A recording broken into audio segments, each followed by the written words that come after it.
കേട്ട് പാട്ടൊക്കെ പഠിച്ചിട്ടുള്ളവരാണോ? അത് ആദ്യമായിട്ട് കേൾക്കണതാണോ? ഈ മധ്യസ്ഥ പ്രാർത്ഥനയുടെ ആ ഒരു പോയിൻ്റ് ഓഫ് വ്യൂവിൽ നമ്മൾ നോക്കുമ്പോൾ, ആ വീക്ഷണത്തിൽ നോക്കുമ്പോൾ ഏറ്റവും ഇപ്പം നമ്മൾ കൊന്ത ചൊല്ലി മധ്യസ്ഥ പ്രാർത്ഥന നടത്താറുണ്ടല്ലേ? കുരിശിൻ്റെ വഴി ചൊല്ലി മധ്യസ്ഥ പ്രാർത്ഥന നടത്താറുണ്ട്, ഭാഷാപരത്തിൽ പ്രാർത്ഥിക്കാറുണ്ട്, വാചക പ്രാർത്ഥനകൾ ചെയ്യാറുണ്ട്. എന്നാൽ ഇവയോടൊപ്പം അല്ലെങ്കിൽ ഇവയേക്കാൾ ശ്രേഷ്ഠമായ പ്രാർത്ഥനാ രീതിയാണ് സങ്കീർത്തനങ്ങൾ പാടി പ്രാർത്ഥിക്കുക. സങ്കീർത്തനങ്ങളെല്ലാം പ്രാർത്ഥനാ ഗീതങ്ങളാണ്. മാത്രമല്ല ഈശോ തന്നെ പാടിയിട്ടുള്ള പ്രാർത്ഥനകളാണ് ഇതെല്ലാം. മാതാവ് പാടിയിട്ടുള്ളതും ഔസേപിതാവും മാതാവും ഈശോയും കൂടി ഒരുമിച്ച് പാടിയിട്ടുള്ളതും,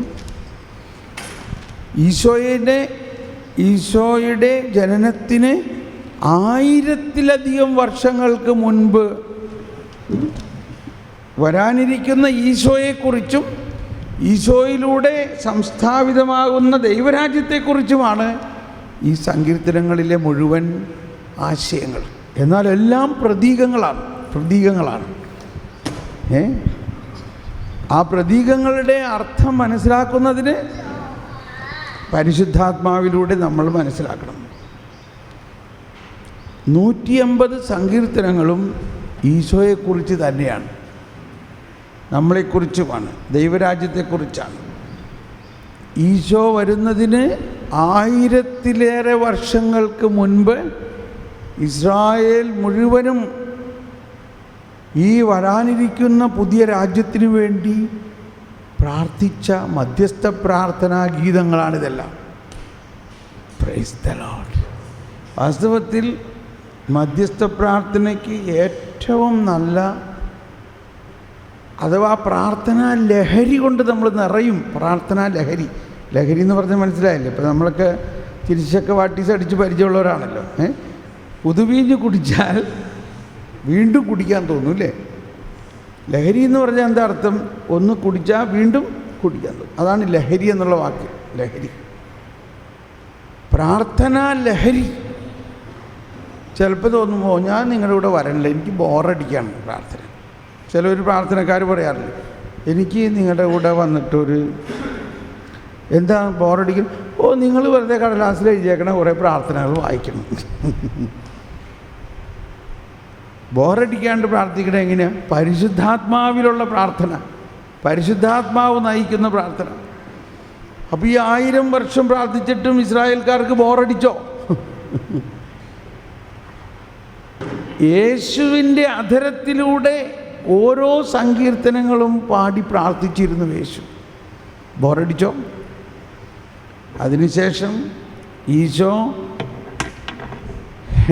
സഭ ആരംഭത്തിൽ അപ്പസ്തോലന്മാരെല്ലാവരും ഈ സങ്കീർത്തനം പാടി പ്രാർത്ഥിച്ചിരുന്നു. എന്തിനു പറയുന്നു? ഇന്നും സഭയുടെ ഔദ്യോഗിക കാനോന നമസ്കാരങ്ങളിൽ മുഴുവനും സങ്കീർത്തനങ്ങളാണ്. പക്ഷെ നമ്മളതൊന്നും പ്രാർത്ഥിക്കുന്നില്ലെന്നേ ഉള്ളൂ.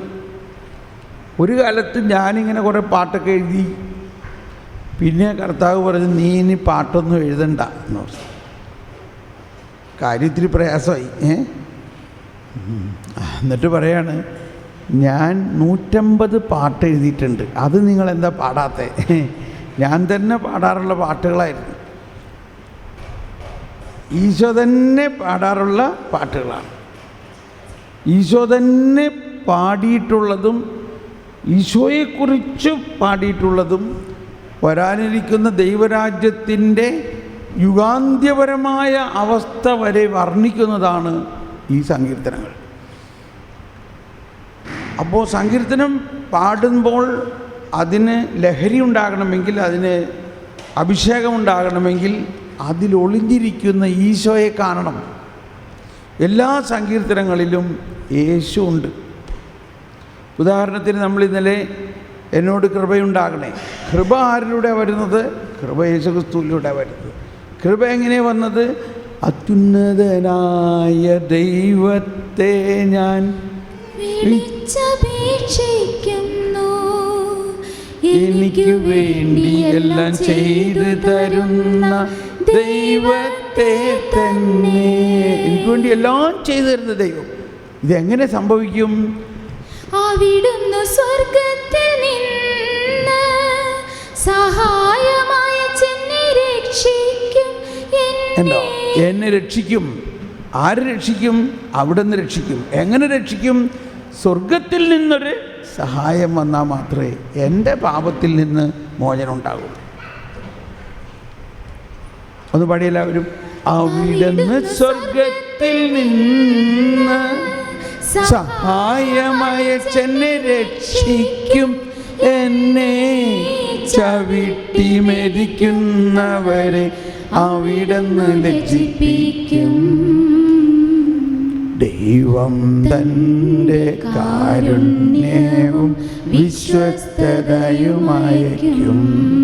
അപ്പോൾ ഈ സ്വർഗത്തിൽ നിന്ന് വരുന്ന സഹായത്തിലൂടെയാണ് നമ്മൾ രക്ഷിക്കപ്പെടുന്നത്. അതാണ് ഈശോ പറഞ്ഞത്, ഞാനാണ് സ്വർഗത്തിൽ നിന്ന് വരുന്ന സഹായം.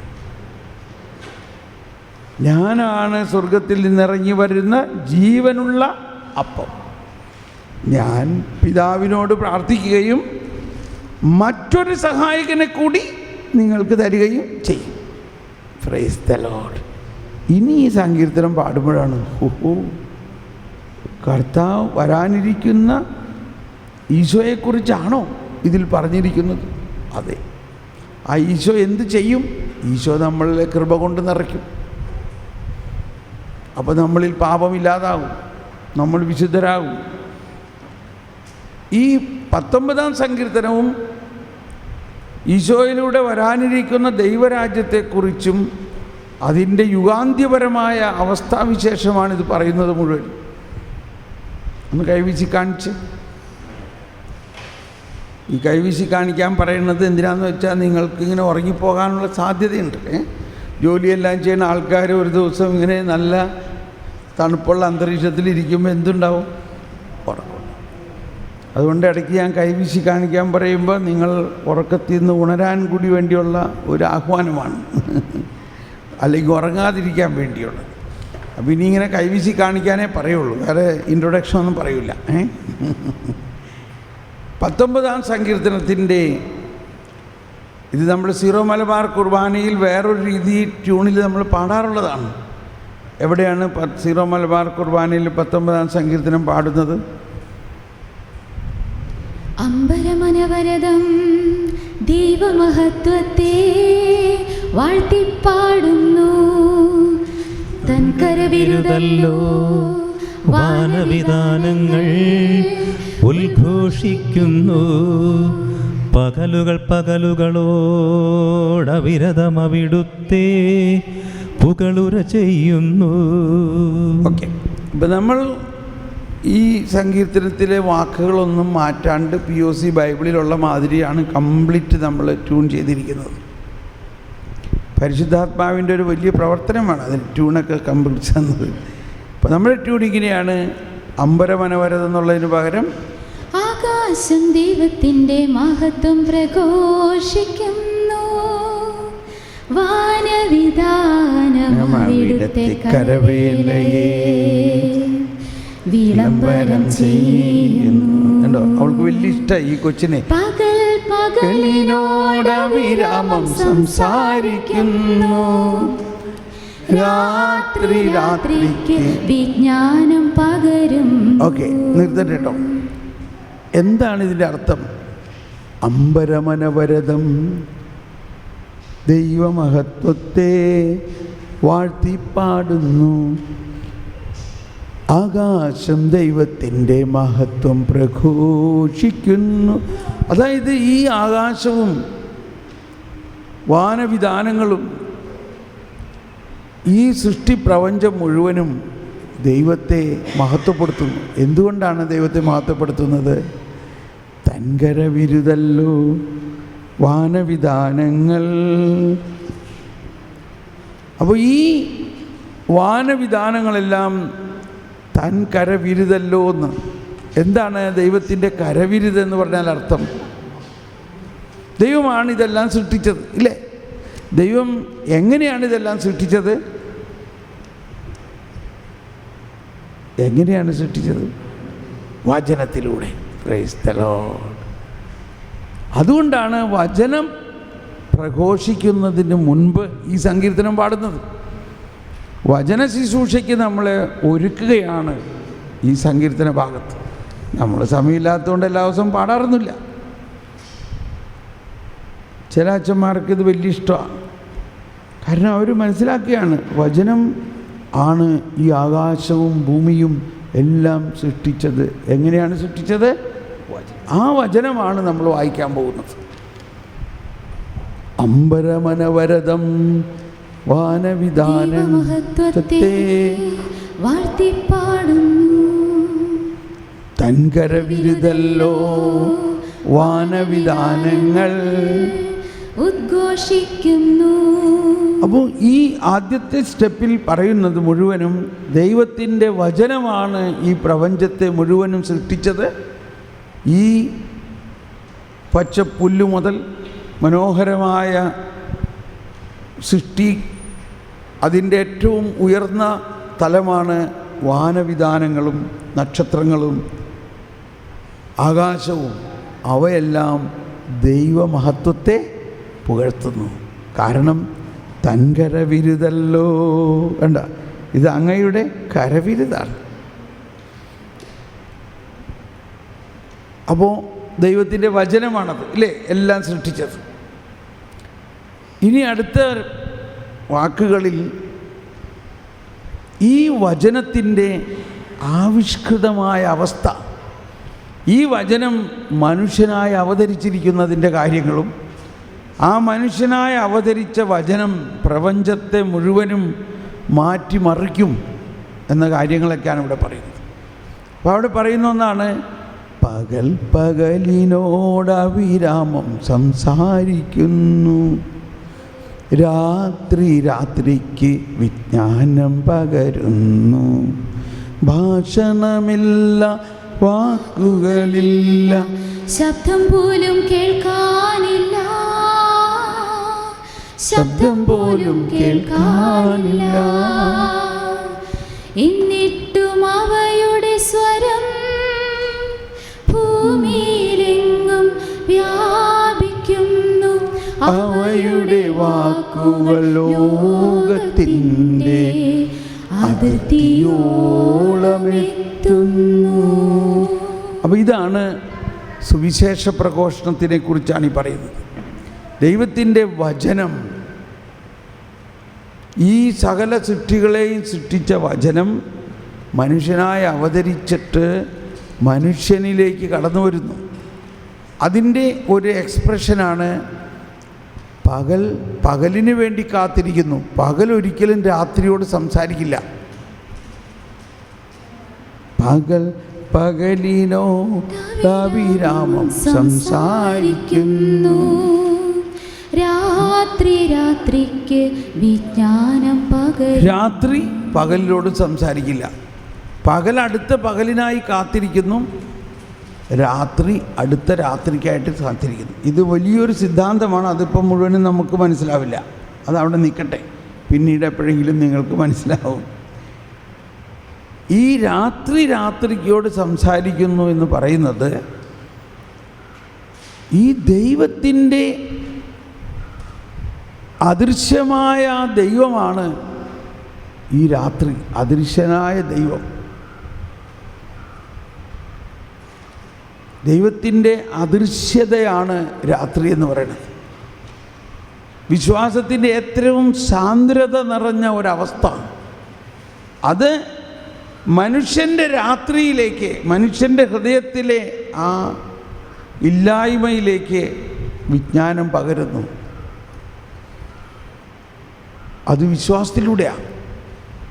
അപ്പോൾ ആ വിശ്വാസത്തിൽ രാത്രി രാത്രിക്ക് വിജ്ഞാനം പകരുമ്പോൾ ഈ ദൈവവചനം മനുഷ്യാവതാരം ചെയ്ത യേശുക്രിസ്തു അവൻ്റെ ആത്മാവിൽ വന്നിട്ട് ഭാഷണമില്ല, വാക്കുകളില്ല, ശബ്ദം പോലും കേൾക്കാനില്ല,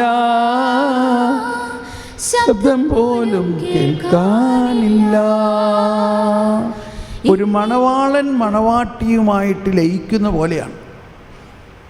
മണവാളൻ മണവാട്ടിയുമായിട്ട് ആ പ്രേമത്തിൽ ലയിക്കുമ്പോൾ അവിടെ വല്ല ശബ്ദമുണ്ടോ? വല്ലതും സംസാരിക്കണോ? സംസാരിക്കണ്ട, സ്നേഹം മാത്രം.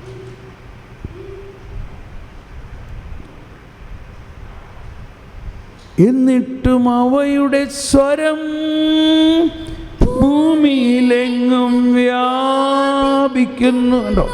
അത് നമ്മുടെ ആത്മാവിലൂടെ ലോകം മുഴുവനും പ്രസരിക്കും. അങ്ങനെ ഈ ലോകത്തെ മുഴുവനും പുതിയ സൃഷ്ടിയാക്കി മാറ്റും. എന്നിട്ട് എന്ത് സംഭവിക്കുന്നു? അടുത്ത വചനം വായിക്കാം. അവിടെ സൂര്യനൊരു കൂടാരം അവിടുന്ന് നിർമ്മിച്ചിരിക്കുന്നു. മണവറയിൽ നിന്ന് മണവാളനെന്ന പോലെ സൂര്യനതിൽ നിന്ന് പുറത്തു വരുന്നു. മല്ലനെ പോലെ പ്രസന്നതയോടെ അവൻ ഓട്ടമാരംഭിക്കുന്നു. ആകാശത്തിൻ്റെ ഒരറ്റത്ത് അവനുദിക്കുന്നു, മറ്റേ അറ്റത്ത് അവൻ്റെ അയനം പൂർത്തിയാകുന്നു. അവൻ്റെ ചൂടിൽ നിന്നൊളിക്കാനൊന്നിനും കഴിയുകയില്ല. കൈവീശി കാണിച്ചേ. വിഷമിക്കണ്ട. നമ്മളൊരു 3 ദിവസത്തേക്ക് ചട്ടിയും കലത്തിൻ്റെ ഇടയിൽ നിന്ന് ഇങ്ങോട്ട് പോന്നിരിക്കുകയാണ് ഇല്ലേ? അടുക്കളയെല്ലാം എല്ലാ ദിവസവും അല്ലെങ്കിൽ എന്താ രാവിലെ അടുക്കളയിൽ ചട്ടിയും കലവും, പിന്നെ ഉച്ചയ്ക്ക് വൈകുന്നേരം, ഇതെല്ലാം കഴിഞ്ഞ് 3 ദിവസം ഇവിടെ മറ്റുള്ളവർ ഉണ്ടാക്കി തരുന്ന ഭക്ഷണവും കഴിച്ച് സുഖമായിട്ടിരിക്കുക. ഇങ്ങനെ എല്ലാ ദിവസവും മാസത്തിൽ ഇടയ്ക്കിടയ്ക്കൊക്കെ വരണം ചേച്ചിമാർ. നമുക്കതല്ലേ ഹോളിഡേ എന്ന് പറഞ്ഞാൽ. നമ്മളെവിടെ പോകാനാ? നമ്മൾ ഹോളിഡേ എന്ന് പറഞ്ഞാൽ ധ്യാനകേന്ദ്രത്തിൽ വരിക. അവർ ചോറും കറിയൊക്കെ വെച്ച് നമുക്ക് തരും. കർത്താവിൻ്റെ വചനവും കേൾക്കുക, ചിരി വന്ന് ഉറങ്ങുക, വിശ്രമമായി. ധ്യാനം എന്ന് പറഞ്ഞാൽ റിട്രീറ്റ് എന്നാണ് പറയുക. റിട്രീറ്റ് എന്ന് പറഞ്ഞാൽ റിട്രീറ്റ്, പിന്നോട്ട് വരിക. നമ്മളുടെ ആ പ്രവർത്തന മണ്ഡലത്തിൽ നിന്നും പിന്നോട്ട് വരിക, ശാന്തമായിട്ടൊരിടത്തിരിക്കുക. അതുകൊണ്ട് കുറ്റമായിട്ട് പറയല്ല. പ്രത്യേകിച്ച് വീട്ടമ്മമാർ ഒരു 6 മാസം കഴിയുമ്പോൾ 6 ദിവസം ധ്യാനത്തിന് പോകണം. അത് ചേട്ടന്മാർ അനുവദിച്ച് കൊടുക്കണം. വീട്ടിൽ ചെന്നിട്ട് പറയും, നീ എന്ന് ഈ ചട്ടിക്കലത്തിൻ്റെ ഇടയിൽ കിടക്കാണ്ട് നീ പോയൊരു ധ്യാനം കൂടും. വേറെ ഒന്നിനുമല്ല, നിനക്ക് ഇവിടെ നിന്നൊന്ന് മാറി ഒന്ന് വിശ്രമിക്കാൻ സമയം കിട്ടും. അപ്പം അവർ പോകും. Praise the Lord. അപ്പോൾ ഇടയ്ക്ക് 1-2 വചനമൊക്കെ കേട്ട് എവിടെയെങ്കിലും ഒരെണ്ണമെന്ന് കയറാം. കാരണം അവരുടെ കാര്യങ്ങളാണ് ഈശോ പറയണത്. കടുക് മണി, അടുക്കള കാര്യമല്ലേ. പുളിപ്പ്, അടുക്കള കാര്യമല്ലേ. ഉപ്പ്, അടുക്കള കാര്യമല്ലേ. എണ്ണ, വിളക്ക്, തീ, വെള്ളം, പാത്രങ്ങൾ, ഇതൊക്കെയാണ് ഈശോ പറയണ കാര്യങ്ങൾ. അപ്പോൾ പെട്ടെന്ന് അത് സ്ട്രൈക്കായി. എടാ, ഈ കടുക് മണി എന്തോരം നമ്മൾ എടുക്കാറുള്ളതാണ്. ഒരിക്കലും ചിന്തിച്ചിട്ടില്ല ഒരു കടുക് മണിയോളം വിശ്വാസം ഉണ്ടായാൽ നമ്മുടെ കുടുംബ പ്രശ്നം എല്ലാം തീരുമെന്ന്. എനിവേ, കർത്താവിൻ്റെ ഉപമകളെല്ലാം അധികവും ലേഡീസിനെ ഫോക്കസ് ചെയ്തിട്ടാണ്. എല്ലാം അടുക്കള കാര്യങ്ങളെ കേന്ദ്രീകരിച്ചുകൊണ്ടാണ്. അപ്പം, പുളിപ്പ്, പുളിമാവ്. എനിവേ, കേട്ടോ, മല്ലനെ പോലെ പ്രസന്നതയോടെ പുറത്തു വരും. സൂര്യൻ ഒരറ്റത്തുനിന്ന് മറ്റേ അറ്റത്ത് പോകുന്ന പോലെ പ്രയാണം ആരംഭിക്കും. അവൻ്റെ ചൂടിൽ നിന്ന് ഒളിക്കാൻ ആർക്കും കഴിയയില്ല. ശ്രദ്ധിക്കണം. ഒന്ന് കൈവീശി കാണിച്ചേ. ശ്രദ്ധിക്കണേ. ഇത് മനസ്സിലായാൽ പെട്ടെന്ന് മനസ്സിലാവും. മനസ്സിലായില്ലെങ്കിൽ കുറച്ച് കഴിഞ്ഞിട്ട് മനസ്സിലാവും. യുഗാന്ത്യത്തിൽ യേശു രാജാവായി വരുമ്പോൾ സൂര്യനേക്കാൾ ശോഭയോടെ വരുമ്പോൾ എല്ലാവരും യേശുവിനെ ദർശിക്കുമോ? ദർശിക്കുമോ? ദർശിക്കുമോ? ദർശിക്കും എന്നതിൻ്റെ ഒരു നല്ല അടയാളമാണിത്.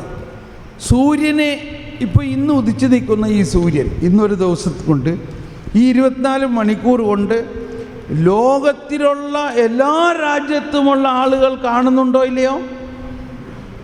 കാണുമോ ഇല്ലയോ? ഇപ്പം നമ്മൾ ഭാരതത്തിലുള്ളവർ കാണുന്നു, കുറേ മണിക്കൂറുകൾ കഴിയുമ്പോഴേക്കും നമ്മൾ കാണൂല പിന്നെ. പക്ഷെ നമ്മൾ കണ്ടല്ലോ. അപ്പോൾ വേറെ ആര് കാണുന്നു? അപ്പുറത്ത് വശത്തുള്ളവർ കാണുന്നു ഇല്ലേ? അങ്ങനെ വാസ്തവത്തിൽ ഒരു 24 മണിക്കൂർ കൊണ്ട്, ഒരു ദിവസം കൊണ്ട് പ്രപഞ്ചത്തിലുള്ള എല്ലാ മനുഷ്യരും, എല്ലാ സൃഷ്ടിയും സൂര്യനെ ദർശിക്കുമോ ഇല്ലയോ? എന്ന പോലെ ആയിരിക്കും. അവൻ്റെ ചൂടിൽ നിന്നൊളിക്കാൻ ആർക്കും കഴിയുകയില്ല. എല്ലാവരും അവനെ കാണും.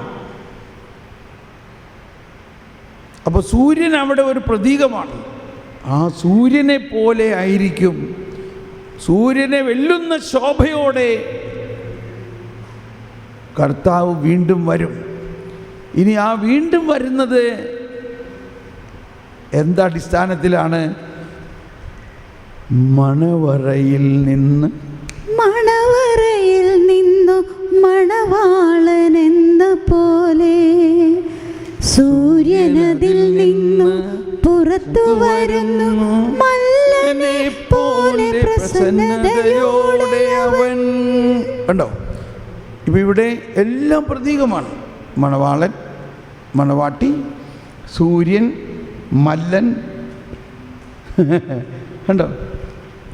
മല്ലൻ എപ്പോഴാണ് പ്രസന്നത ഉണ്ടാവണേ? മല്ലൻ പ്രസന്നതയോടെ വരണത് എപ്പോഴാണ്? വിജയിച്ചു കഴിയുമ്പോൾ. Praise the Lord. എന്ത് രസമാണെന്ന് നോക്കി. ആണ് മല്ലനെ പോലെ പ്രസന്നതയോടെ.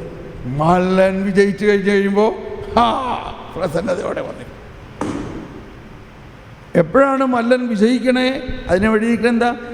മണവറയിൽ നിന്ന് മണവാളനെന്ന പോലെ. കണ്ടോ?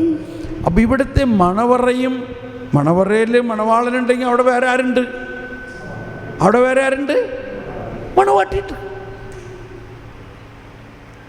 മണവാട്ടിയും, മണവാട്ടി ആരുടെയാ? മണവാട്ടി ആരുടെയാ? മണവാളൻ്റെ. അപ്പോൾ ആരാണ് ഈ മണവാട്ടി? മണവാട്ടി സഭയാണ്. ഈ ലോകം മുഴുവനുമുള്ള എല്ലാ മനുഷ്യരും യേശുവിനെ രാജാവായി സ്വീകരിച്ചു കഴിഞ്ഞു. യേശു വിജയശ്രീലാളിതനായിരിക്കുന്നു. മണവാട്ടി, മണവാളൻ, മണവാട്ടി, മണവാളൻ. ആ മണവറയിൽ നിന്നും ലോകത്തെ മുഴുവനും നേടിക്കഴിഞ്ഞ ആ മണവാളൻ യുഗത്തിൻ്റെ അവസാനത്തിലേക്ക് വന്നിരിക്കുന്നു. അതാണ് യുഗാന്ത്യം എന്ന് പറയുന്നത്. ഇവിടെ ഒരു പരാജയത്തിൻ്റെ അല്പം പോലും ചിന്ത നമുക്കുണ്ടാകാൻ പാടില്ല.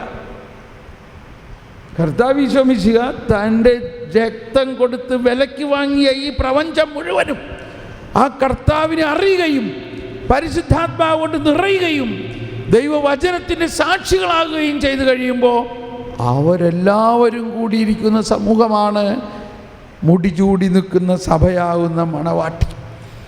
ഇനി ഒന്ന് പാടി നോക്കിയേ. മണവറയിൽ നിന്നു മണവാളനെന്ന പോലെ സൂര്യനതിൽ നിന്നു പുറത്തു വരുന്നു, മല്ലനെ പോലെ പ്രസന്നതയോടെ അവൻ ഓട്ടമാരംഭിക്കുന്നു. ആകാശത്തിൻ്റെ ഒരറ്റത്ത് അവനുദിക്കുന്നു, മറ്റേ അറ്റത്ത് അവന്റെ അയനം പൂർത്തിയാകുന്നു. അവന്റെ ചൂടിൽ നിന്നൊളിക്കാനൊന്നിനും കഴിയുകയില്ല, കഴിയുകയില്ല. ശരിക്ക് സിങ്കായോ? ശരിക്കും ഫിറ്റായോ? ഇതാണ് യുഗാന്ത്യത്തെക്കുറിച്ച് പറയുന്നത്. ഇപ്പം നമ്മൾ ക്രിസ്തു വരും എന്ന് അന്ന് അവർ പാടിയിരുന്നത് യേശുവിൻ്റെ ആഗമനത്തെ മാത്രമല്ല, യേശുവിൻ്റെ ദ്വിതീയ ആഗമനത്തെ കൂടി ലക്ഷ്യമാണ്. ആഗമന കാലത്തുള്ള വായനകളിലെല്ലാം ഈശോ ജനിക്കുമെന്നുള്ളതിന് മാത്രമല്ല വായന, അവൻ്റെ വീണ്ടും വരവും ആഗമനം തന്നെയാണ്. ആ വീണ്ടും വരാനിരിക്കുന്നവനാണ് ഇപ്പോൾ വരുന്നത്. അപ്പോൾ വീണ്ടും വരണമെന്നുണ്ടെങ്കിൽ അവൻ എപ്പോൾ വരണം? ആദ്യം വന്നാലല്ലേ വീണ്ടും വരാൻ പറ്റുള്ളൂ. ആ രീതിയിലാണ് നമ്മൾ ആഗമനത്തെ കാണേണ്ടത്, ക്രിസ്മസിനെ കാണേണ്ടത്. ക്രിസ്മസ് എന്ന് പറഞ്ഞാൽ എന്താ? വീണ്ടും വരാനിരിക്കുന്നവൻ ഇതാ ഇപ്പോൾ വന്നിരിക്കുന്നു എന്നാണ് മനസ്സിലാക്കേണ്ടത്. വീണ്ടും വരാനിരിക്കുന്നവൻ. എങ്ങനെ വീണ്ടും വരാനിരിക്കുന്നവൻ?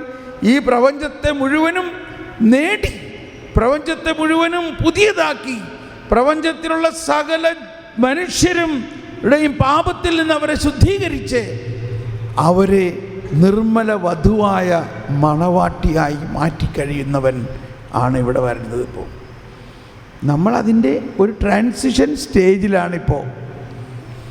ഇനി എങ്ങനെയാണ് അവൻ ഇതെല്ലാം നടത്തുന്നത്? അതാണ് സങ്കീർത്തനത്തിൻ്റെ അടുത്ത ഭാഗം പാടാം. ഇത് കഴിഞ്ഞിട്ടുള്ള ഭാഗം പഠിക്കൂ. കർത്താവിന്റെ നിയമം അവികലമാണത്, ആത്മാവിന് പുതുജീവൻ പകരുന്നു. കർത്താവിന്റെ സാക്ഷ്യം വിശ്വാസ്യമാണത്, വിനീതരെ വിജ്ഞാനികളാക്കുന്നു. ഇത്രയായിട്ട് മാത്രം കണ്ടോ എങ്ങനെയാണ് ഈ മനുഷ്യവംശം മുഴുവനും മണവാട്ടിയായി മാറുന്നത്? ഒന്ന്, കർത്താവിൻ്റെ നിയമം അവൻ്റെ ഹൃദയത്തിൽ വരണം. അത് പഴയ നിയമം മാത്രമല്ല, പുതിയ നിയമം. കണ്ടോ, പഴയ നിയമത്തിൻ്റെ പൂർത്തീകരണമാണ് പുതിയ നിയമം. ഒന്നുകൂടി പാടാം. കർത്താവിന്റെ നിയമം അവികലമാണത്, ആത്മാവിന് പുതുജീവൻ പകരുന്നു. അപ്പോൾ പുതുജീവൻ പകരുന്നത് മോശയുടെ നിയമമാണോ അതേ ക്രിസ്തുവിൻ്റെ നിയമമാണോ? മോശയുടെ നിയമത്തിൻ്റെ പൂർത്തീകരണമായിട്ടാണ് ഈശോ വന്നിരിക്കുന്നത്. ആ പുതിയ നിയമം പരിശുദ്ധാത്മാവിലൂടെ നമ്മുടെ ആത്മാവിൽ നൽകുന്നു. പരിശുദ്ധാത്മാവ് തന്നെയാണ് ആ പുതിയ നിയമം. അത് മനുഷ്യന് പുതുജീവൻ പകരുന്നു. എന്തുകൊണ്ടാണ് ജീവൻ പകരണേ? അവൻ മരിച്ചവനായിരുന്നു. എന്തുകൊണ്ടാണ് അവൻ മരിച്ചവനായിരുന്നു? അവൻ പാപം ചെയ്തത് മൂലം. അപ്പോൾ പാപം മൂലം മരിച്ചവനായ മനുഷ്യന് പുതുജീവൻ പകരുന്ന ഒരു പുതിയ നിയമം വരുന്നു. തുടർന്ന് കർത്താവിന്റെ സാക്ഷ്യം വിശ്വാസ്യമാണത്, വിനീതരെ വിജ്ഞാനികളാക്കുന്നു. കർത്താവിന്റെ സാക്ഷ്യം. നമ്മൾ സാക്ഷ്യം എന്ന് പറയുന്നത് ഒരുവനുള്ള ആ ദൈവാനുഭവമാണ്. ഒരുവന് യേശുവിനെ അനുഭവിച്ചിട്ടുണ്ടെങ്കിൽ അവനൊരു സാക്ഷിയായി, അവൻ വിനീതനായി. അവൻ വിനീതനാകുമ്പോൾ അവൻ എന്ത് ലഭിക്കുന്നു? ജ്ഞാനം ലഭിക്കുന്നു. സ്നാനമാണ് അവിടെ. അങ്ങനെ അവൻ ജ്ഞാനിയായി മാറുന്നു. ആദവും ഹവ്വയും പിശാച് അവരെ പറ്റിച്ചു. അവരോട് അറിവിൻ്റെ വൃക്ഷത്തിൻ്റെ ഫലം ഭക്ഷിക്കരുതെന്ന് പറഞ്ഞു. അവരത് ഭക്ഷിച്ചു. എന്തായിരുന്നു അത് ഭക്ഷിക്കാൻ കാരണം? ജ്ഞാനമുണ്ടായിരുന്നില്ല. പിശാച് അവരോട് നുണ പറഞ്ഞു. പിശാച് പറഞ്ഞു, നിങ്ങളിത് ഭക്ഷിക്കുകയാണെങ്കിൽ ദൈവത്തെ പോലെ ആകുമെന്ന് പറഞ്ഞു. എന്താണ് അവിടുത്തെ നുണ? അവർ ദൈവത്തെ പോലെ ആയിരുന്നു. അവരെങ്ങനെ ആയിരുന്നു? അവർ ദൈവത്തെ പോലെ ആയിരുന്നു. ഇത് മനസ്സിലാക്കാനുള്ള ജ്ഞാനം അവർക്ക് ഉണ്ടായില്ല. ഇത് നമ്മുടെ അവസ്ഥ എന്താ? നമ്മൾ ജ്ഞാനസ്നാനം സ്വീകരിച്ച് നമ്മൾ ആരായിരിക്കുന്നു? ദൈവമക്കളാണ് നമ്മൾ. ആർക്കെങ്കിലും ആ അവബോധമുണ്ടോ നമ്മൾ ദൈവമക്കളാണെന്ന്? നമ്മളിപ്പോഴും പറയണത് പാപിയും ബലഹീനനും, നമ്മൾ ഒന്നിനും കൊള്ളാതെ. എടാ ഈ കഴുത, ആ കഴുതയോട് ഞാൻ എത്ര പ്രാവശ്യം പറയാൻ, എടാ പട്ടിയുടെ മോനെ, സോറി. ഇതൊക്കെയല്ലേ നമ്മളുടെ ഭാഷകൾ? ആണോ അല്ലയോ? ആരുടെ ഭാഷ? നല്ല ക്രിസ്ത്യാനിയുടെ ഭാഷയാണ് ഈ പറയണത്. ക്ഷമിക്കണം, ഇതല്ലേ നമ്മുടെ അവസ്ഥ? നമുക്ക് ഇപ്പോഴും ദൈവമക്കളാണെന്നുള്ള അറിവുണ്ടോ? അറിവില്ല. ഇത് തന്നെയാണ് ഉത്ഭവഭാവത്തിലുണ്ടായിരുന്നത്. അവർ ദൈവത്തെ പോലെ ആയിരുന്നെങ്കിലും പിശാച് വന്ന് അവരോട് പറഞ്ഞു, നീ ഇത് കഴിക്കുകയാണെങ്കിൽ ദൈവത്തെ പോലെ ആകും. അത് നല്ല കാര്യമല്ല. മനസ്സിലായോ? നമ്മൾ ഈ ഒറിജിനൽ സിന്നിനെ കുറിച്ച് കുറേ പഠിക്കാനുണ്ട്. ഉത്ഭവഭാവം എന്ന് പറഞ്ഞാൽ എന്താ? അവർ ദൈവത്തെ പോലെ ആയിരുന്നവരോട് പിശാച് ചെന്ന് ഒരു ട്രിക്ക് പറഞ്ഞു കൊടുത്തു, നിങ്ങളിത് ഭക്ഷിക്കുകയാണെങ്കിൽ ദൈവത്തെ പോലെ ആകും. ദൈവം പറഞ്ഞത് കേൾക്കാതെ പിശാച് പറഞ്ഞത് കേട്ടു. ദൈവം പറഞ്ഞ വചനം കേൾക്കുന്നില്ല. നമ്മളല്ലേ, നീ ഇപ്പം തന്നെ ധ്യാനത്തിന് പോയതല്ലേ, ഇപ്പം പിന്നെ വീണ്ടും ധ്യാനത്തിന് പോകേണ്ട. അമൃതം എന്താ അധികമായാൽ അമൃതം വിഷം. ഇതേത് ബൈബിളിലുള്ളതാ? നമ്മളോട് പറയാറില്ല ആൾക്കാർ, ഹേയ് ഇത്രയും കുറച്ച് കഴിഞ്ഞ ആഴ്ച നിങ്ങൾ ധ്യാനത്തിൽ പോയത്, നിങ്ങളിപ്പോൾ വീണ്ടും ധ്യാനത്തിന് പോകണം എന്തിനാ? അതെ, അധികമായാൽ അമൃതം വിഷം. ശരിയാണല്ലോ, അധികമായാലും അമൃതം വിഷം. ശരിയാണ്. എന്നാൽ ശരി, പോണില്ല. ഒന്നുള്ളതിന് ഓലക്ക കൊണ്ട് അടിക്കണം. ഏത് ബൈബിളിലാണത് പറഞ്ഞേക്കളെ? പറയും. ഇങ്ങനെ കുറേ എന്ത് പറയാൻ പറ്റും, എന്ത് വചനം എന്നതിന് പറയാം, പാഴ്വചനങ്ങൾ നമ്മളുടെ സംസ്കാരത്തിൻ്റെ ഭാഗമായിട്ട് നമ്മൾ അവിടെ നിന്നൊക്കെ കേട്ടിട്ടുണ്ട്. ഇത് നമ്മൾ നയിച്ചുകൊണ്ടിരിക്കുക എന്നല്ല. ഒരമ്മച്ചി പറയാണ്, ഞാൻ എൻ്റെ മോനോട് പറഞ്ഞു, എടാ ഈ ഒരു കോപ്പ കഞ്ഞിവെള്ളം അപ്പനും കൊണ്ടുപോയി കൊടുക്കുക, അപ്പൻ പാടത്ത് പണിയാണ്. അവൻ പറഞ്ഞ് ഞാൻ പോകില്ല എന്ന് പറഞ്ഞു. എനിക്ക് ദേഷ്യം വന്നു. ഞാൻ ചൂലെടുത്തുകൊണ്ട് അവനെ അടിച്ച് ഈർക്കിലി മുഴുവനും ഒടിയുന്നത് വരെ അടിച്ചു. ഒന്നുള്ളതിനെ ഒലക്ക കൊണ്ടടിക്കണം. അടിച്ച് അവനെ പാടത്ത് അവിടം വരെ കൊണ്ടുപോയി. എന്നിട്ട് പറയാണ്, ഇപ്പോഴെനിക്ക് മനസ്സിലായത്, ഞാനങ്ങ് കൊണ്ടുപോയാൽ മതിയായിരുന്നു. ഇപ്പം എന്താ, അവനും അതുപോലെ തന്നെയാണ് ചെയ്യണത്. എൻ്റെ കർത്താവേ, ഇതിൽ നിന്ന് എന്നെ എൻ്റെ മക്കളെ മോചിപ്പിക്കണേ. ഉണ്ടോ? ദൈവവചനം അല്ല, വേറെ കുറേ വചനങ്ങളാണ് നമ്മളെ നയിക്കണേ. ഒന്നുള്ളതിന് ഒലക്ക കൊണ്ടടിക്കണം. അങ്ങനെ തന്നെ ചെയ്യാറുണ്ട് നമ്മൾ. നന്നായിട്ട് അടിച്ച് വളർത്തണം പിള്ളേരെ എന്നൊക്കെ പറയും. കർത്താവ് പറയും, ദൈവം സ്നേഹമാണ്, നിന്നെപ്പോലെ നിൻ്റെ അയൽക്കാരനെ സ്നേഹിക്കും, നിന്നെപ്പോലെ മറ്റുള്ളവരെ സ്നേഹിക്കും. അപ്പോൾ ഈ പുതിയ നിയമം സ്നേഹത്തിൻ്റെ നിയമമാണത്. ഇപ്പോൾ നമ്മൾ രാവിലെ കേട്ടില്ലേ, സ്നേഹം എല്ലാത്തിനെയും അതിജീവിക്കുന്നു. സ്നേഹം എല്ലാത്തിനെയും അതിജീവിക്കും. ഇതെന്തിനാ നമ്മൾ പറഞ്ഞ്? സാക്ഷി, അതുപോലെ ജ്ഞാനിയാകണം. നമ്മൾക്ക് ജ്ഞാനമുണ്ടെങ്കിൽ ഇതെല്ലാം വ്യത്യാസമാവട്ടോ. സ്നേഹം മാത്രം പോരാ, സ്നേഹവും ജ്ഞാനവും. വിനീതരെ വിജ്ഞാനിയാക്കും. ഒന്നുകൂടി പാടി, ആ 2 ലൈൻ ഒന്നുകൂടി പാടി. കർത്താവിൻ്റെ സാക്ഷ്യം വിശ്വാസ്യമാണത്, വിനീതരെ വിജ്ഞാനികളാക്കുന്നു. കർത്താവിൻ്റെ കൽപ്പനകൾ നീതിയുക്തമാണവ, ഹൃദയത്തെ സന്തോഷിപ്പിക്കുന്നു. കർത്താവിൻ്റെ പ്രമാണം വിശുദ്ധമാണത്, കണ്ണുകളെ പ്രകാശിപ്പിക്കുന്നു. അപ്പോൾ ഈ പ്രമാണം എന്ന് പറയുമ്പോൾ ശ്രദ്ധിക്കണം, 2 സെറ്റ് പ്രമാണങ്ങളാണുള്ളത്. ഒന്ന് പഴയ കൽപ്പനകൾ, അത് തന്നെ പൂർണ്ണതയില്ലാതിരുന്നത് കൊണ്ടല്ലേ പുതിയ ഒരു കൽപ്പന വന്നത്, ഇല്ലേ? അപ്പോൾ ഹൃദയത്തിൽ ആനന്ദം തരുന്നത് ഏത് കൽപ്പനയാണ്?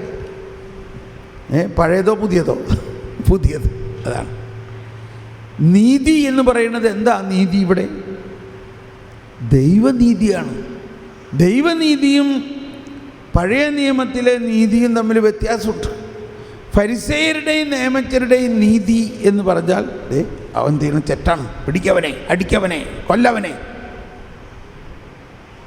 അതാണ് ഫരിസേയരുടെ നീതി.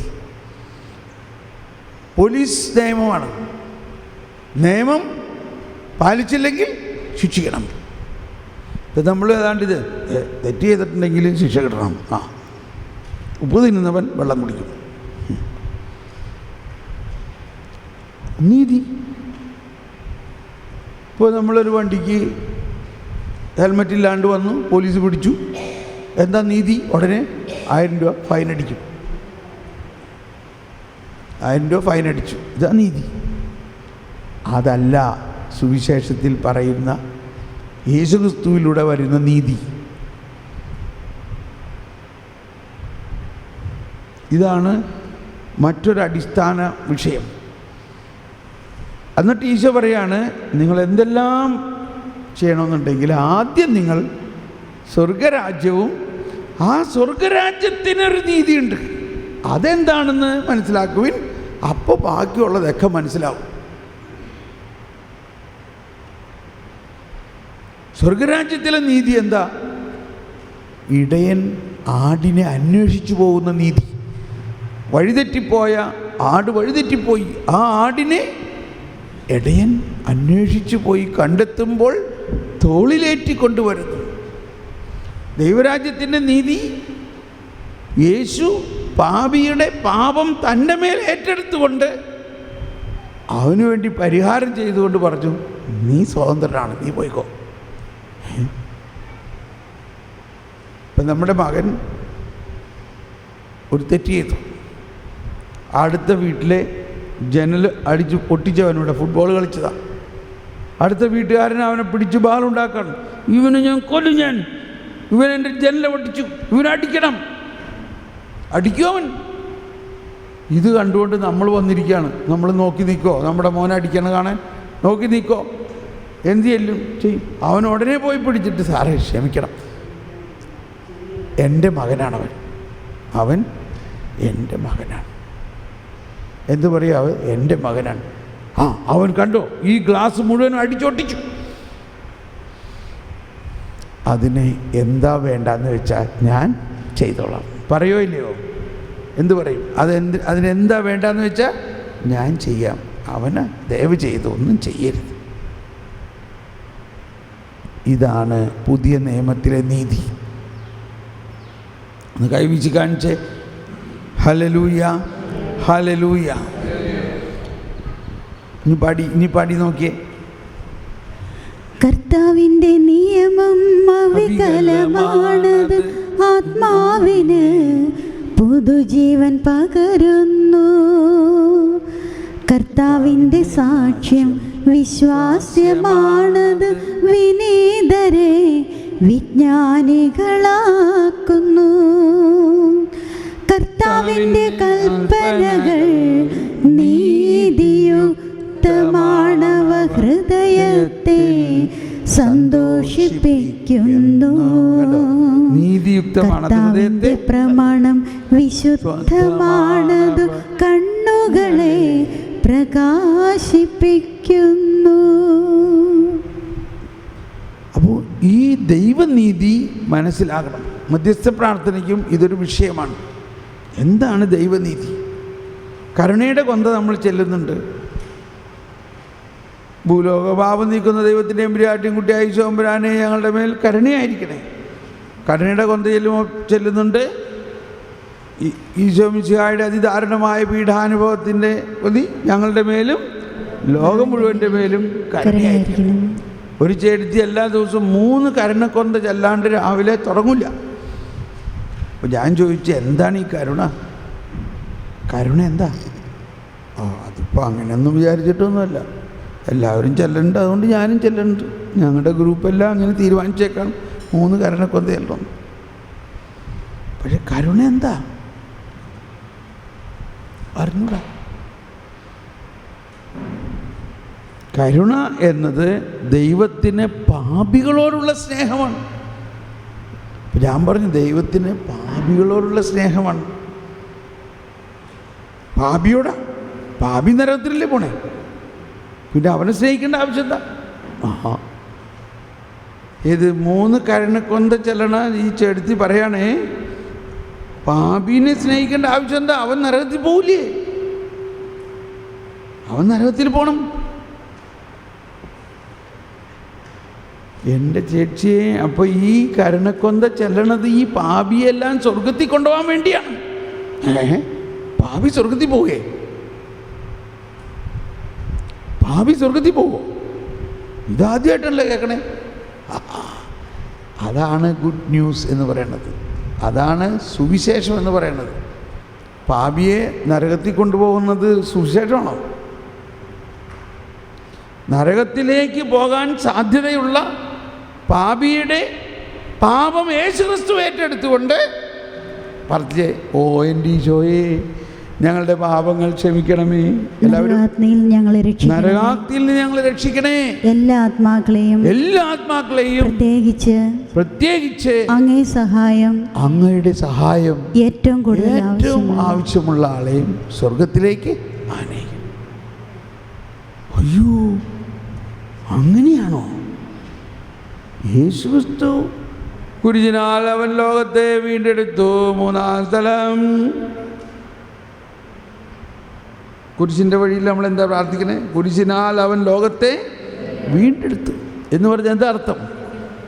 മനുഷ്യവംശം മുഴുവനും ആദത്തിൻ്റെ പാപം മൂലം ദൈവത്തിൽ നിന്ന് അകന്ന ആ മനുഷ്യവംശത്തെ മുഴുവനും കുരിശിനാൽ നേടിയെടുത്തു. അത് വിശ്വസിക്കുന്നവനും, അത് വിശ്വസിക്കുന്നവൻ ഇങ്ങനെ പ്രാർത്ഥിക്കും, കർത്താവേ, നീ കുരിശിനാൽ പാപികളെല്ലാം നേടിക്കഴിഞ്ഞിരിക്കുന്നു. പക്ഷെ അവർക്കത് അറിയില്ല. അവരോട് കരുണയായിരിക്കണേ.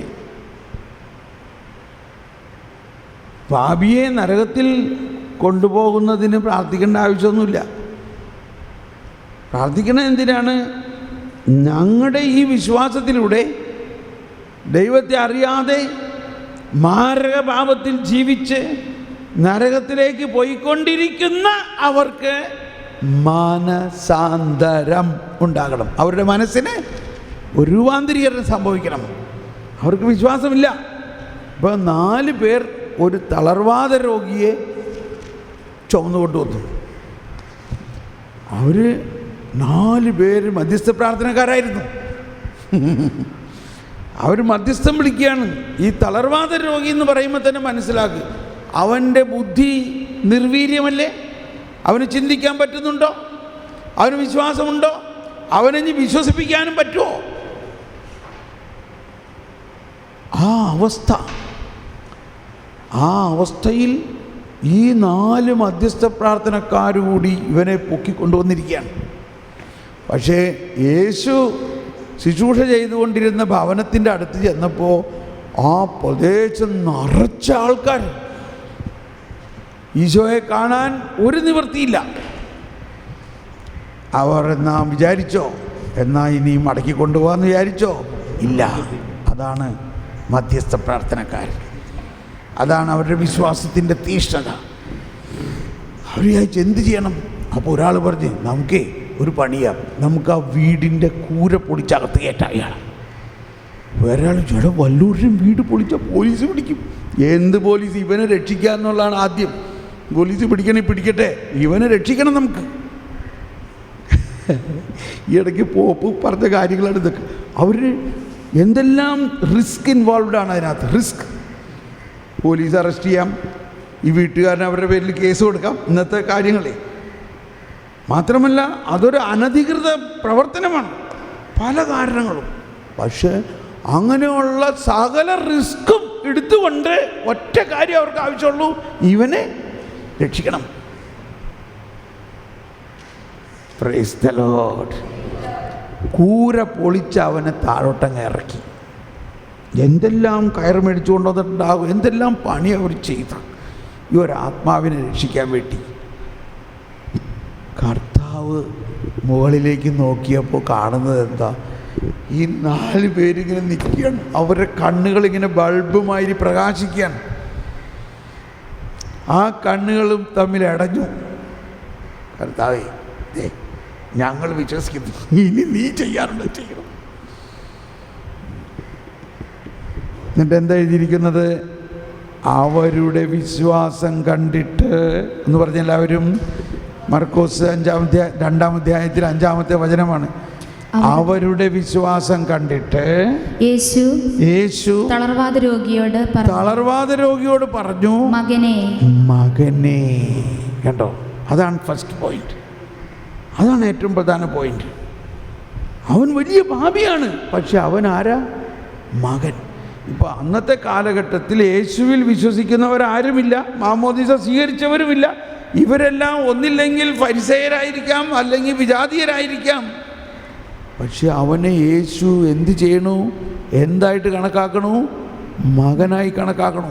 എന്തുകൊണ്ട് മകനായി കണക്കാക്കണു? ഈ 4 പേരുടെ മധ്യസ്ഥത്തിലൂടെ. അവൻ വലിയ പാപിയാണെന്നും വിശ്വാസമില്ലാത്തവനാണെന്നും എല്ലാം അവൻ്റെ പാപം ക്ഷമിക്കുന്നു എന്ന് പറഞ്ഞത് ഇത് മനസ്സിലായി. പക്ഷേ ഈ 4 മധ്യസ്ഥ പ്രാർത്ഥനക്കാരുടെ ഇടപെടലിലൂടെ കർത്താവ് അവന് സ്വർഗത്തിൽ കൊണ്ടുചെല്ലുകയാണ്. മകനെ. ഇതാണ് മധ്യസ്ഥ പ്രാർത്ഥനയുടെ ഏറ്റവും വലിയ പോസിബിലിറ്റി. അവർ ദൈവത്തെ അറിയാത്തവരാകാം, മാരകമായ പാപത്തിൽ ജീവിക്കുന്നവരാകാം, മദ്യപാനിയാകാം, ഇന്നേ വരെ പള്ളിയിൽ പോകാത്തവരാകാം. പക്ഷെ നിങ്ങൾ 4 പേര് കർത്താവ് മിശിഹായിൽ വിശ്വസിക്കുന്ന ഒരാൾ മധ്യസ്ഥം നിന്നാൽ നമ്മുടെ വിശ്വാസത്തിലൂടെ കർത്താവിൻ്റെ ഈ ശക്തിയും കൃപയും അവനെ സ്പർശിക്കും. അവന് മാനസാന്തരം ഉണ്ടാവും, അവൻ അനുഗ്രഹിക്കപ്പെടും, അവൻ സ്വർഗത്തിൽ കൊണ്ടുപോകാൻ പറ്റും. ഓ എൻ്റെ ഈശോയെ, ഞങ്ങളുടെ പാപങ്ങൾ ക്ഷമിക്കണമേ, നരകാഗ്നിയിൽ നിന്ന് ഞങ്ങൾ രക്ഷിക്കണേ. ആരെയെല്ലാം ഒന്ന് കൈവീശി കാണിച്ചിട്ട് ഉച്ചത്തിൽ പറഞ്ഞ്, ആരെ രക്ഷിക്കണം? ആരെ രക്ഷിക്കണം? ഉച്ചത്തിൽ പറഞ്ഞേ. എന്താ? എല്ലാ ആത്മാക്കളെയും വിശിഷ്യ അങ്ങയുടെ കാരുണ്യം ഏറ്റവും കൂടുതൽ ആവശ്യമുള്ള ആത്മാക്കളെ. ഇത് വിശ്വസിക്കാൻ പറ്റുന്നുണ്ടോ? നമ്മൾ ഇത്രയും വിലപ്പെട്ടവരാണെന്ന് മനസ്സിലാവുന്നുണ്ടോ? നമ്മൾ ഓരോരുത്തരും അത്രയും വിലപ്പെട്ടവരാണ്. നമ്മുടെ വിശ്വാസം കർത്താവ് ഈശോ മിശിഹ സകല പാപികൾക്കും വേണ്ടി താൻ പീഡ അനുഭവിച്ച് മരിച്ചുയർത്തു എന്ന് നമ്മൾ വിശ്വസിക്കുകയും ആ വിശ്വാസത്തിൻ്റെ യോഗ്യതയാൽ, ഈശോ മിശിഹായുടെ പീഡാനുഭവത്തിൻ്റെ യോഗ്യതയാൽ ഈ പാപിയുടെ മേൽ കരുണ കാണിക്കണമെന്ന് പറഞ്ഞാൽ നടന്നു. Praise the Lord. സംഭവം നടന്നു. പക്ഷേ എന്തോ കാരണവശാൽ നമ്മുടെ മധ്യസ്ഥ പ്രാർത്ഥന അധികവും ഭൗതിക തലത്തിലേക്കാണ് പോയിക്കൊണ്ടിരിക്കുന്നത്. വിസ ഇല്ലാത്തവർക്ക് വിസ കിട്ടാൻ, കല്യാണം നടക്കാത്തവരുടെ കല്യാണം നടക്കാൻ, വീടില്ലാത്തവർക്ക് വീട് കിട്ടാൻ, ജോലിയില്ലാത്തവർക്ക് ജോലി കിട്ടാൻ. കർത്താവ് പറഞ്ഞേക്കണത് ഇതൊക്കെ നിങ്ങൾക്ക് ആവശ്യമാണെന്ന് എൻ്റെ പിതാവിനറിയാം. ആദ്യം നിങ്ങൾ സ്വർഗരാജ്യവും അവിടുത്തെ നീതിയും അന്വേഷിക്കുക. മനുഷ്യൻ എന്ത് ഭക്ഷിക്കും എന്നതിനെക്കുറിച്ച് വിഷമിക്കണ്ട. പൗലോസ്ലീഹ 1 കൊറിന്ത്യസ് 15:19 പറയുകയാണ്, ഈ ലോക ജീവിതത്തിന് വേണ്ടി മാത്രം, എല്ലാവരും ഏറ്റു പറഞ്ഞുകൊണ്ട്, ഈ ജീവിതത്തിന് വേണ്ടി മാത്രം ക്രിസ്തുവിൽ പ്രത്യാശ വെക്കുന്നവരാണെങ്കിൽ നമ്മൾ എല്ലാ മനുഷ്യരെയും നിർഭാഗ്യരാണ്. ഇതിനി 2000 വർഷം കൂടി കഴിയുമെന്ന് തോന്നുന്നു ഈ വചനം പൂർത്തിയാകാനില്ലേ. നമ്മൾ ധൃതി പിടിക്കണ്ട, സാവധാനം പോയാൽ മതി, ഓടുകയും വേണ്ട, ഇല്ലേ? വാസ്തവത്തിൽ ഇതൊക്കെ വെച്ച് നോക്കുമ്പോൾ സുവിശേഷം ആരംഭിക്കുന്നേ ഉള്ളൂ. സുവിശേഷത്തിൻ്റെ വെളിപാടുകൾ നമുക്ക് മനസ്സിലാവുന്നേ ഉള്ളൂ. ഈ ജീവിതത്തിന് വേണ്ടി മാത്രം ക്രിസ്തുവിൽ പ്രത്യാശ വയ്ക്കുന്നവരാണെങ്കിൽ നിങ്ങളെല്ലാവരെയും നിർഭാഗ്യരാണ്. പിന്നെ എന്തിനു വേണ്ടിയാണ് പ്രത്യാശ വയ്ക്കേണ്ടത്? ഈ ജീവിതത്തിനപ്പുറത്ത് അനന്തമായ ഒരു ജീവിതമുണ്ട്. അതിനുവേണ്ടിയുള്ള ഒരു തയ്യാറെടുപ്പ് മാത്രമാണ് ഇവിടെയുള്ള ഒരു 100 വർഷക്കാലത്തെ അല്ലെങ്കിൽ ഒരു മനുഷ്യായുസ് എന്ന് പറയുന്നത്. മനുഷ്യായുസ് എന്ന് പറയുന്നത് 50, 60, 80, 70, 90 വർഷം ഒരാളിവിടെ ജീവിക്കുമ്പോൾ അവൻ ലക്ഷ്യം വെക്കേണ്ടത് ഇവിടെ നിന്ന് നമുക്കൊന്നും കൊണ്ടുപോകാൻ പറ്റില്ല എന്നും, കൊണ്ടുപോകാൻ പറ്റുന്ന ഒന്നേ ഉള്ളൂ, ദൈവത്തെക്കുറിച്ചുള്ള ജ്ഞാനം. അത് മാത്രമേ കൊണ്ടുപോകാൻ പറ്റുള്ളൂ, ദൈവത്തെക്കുറിച്ചുള്ള ജ്ഞാനം.